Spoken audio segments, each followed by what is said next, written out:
Every time I eat a food off my approved list, I feel like I get all my bloating and my gas and my pain comes back, and I feel like my SIBO is coming back. Well, here's the truth about the low FODMAP diet. See, the low FODMAP diet was designed to help reduce symptoms in IBS, irritable bowel, and doesn't actually do all that much to help treat SIBO, bacterial overgrowth.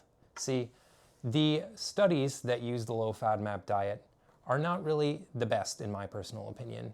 When you look into the research, it shows that the diet for the studies is primarily very simple sugars like orange juice, white bread, along with a huge dose of a prebiotic called FOS, which is designed to mimic those fermentable things that can cause gas in people.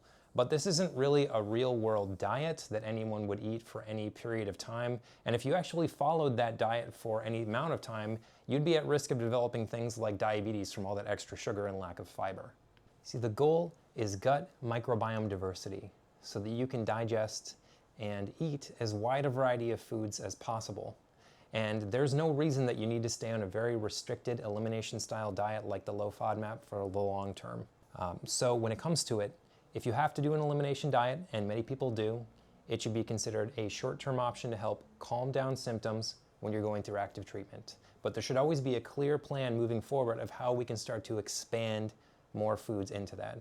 So some people I've worked with have been on the low FODMAP diet, carnivore diet, very restricted diet for months, years, even decades. And they're worried that if they dip a toe out and they start to get bloating or symptoms again, that's a sign their SIBO is coming back. And that's not always true. Oftentimes it's just a sign that our body is starting to adapt to more dietary fibers, a wider variety of things, and is to be expected. We can deal with a little discomfort as long as it's therapeutic and we have the long-term goal in mind of trying to expand your food as much as possible, because you deserve to eat real food and as wide a variety as possible. That should be the ultimate goal.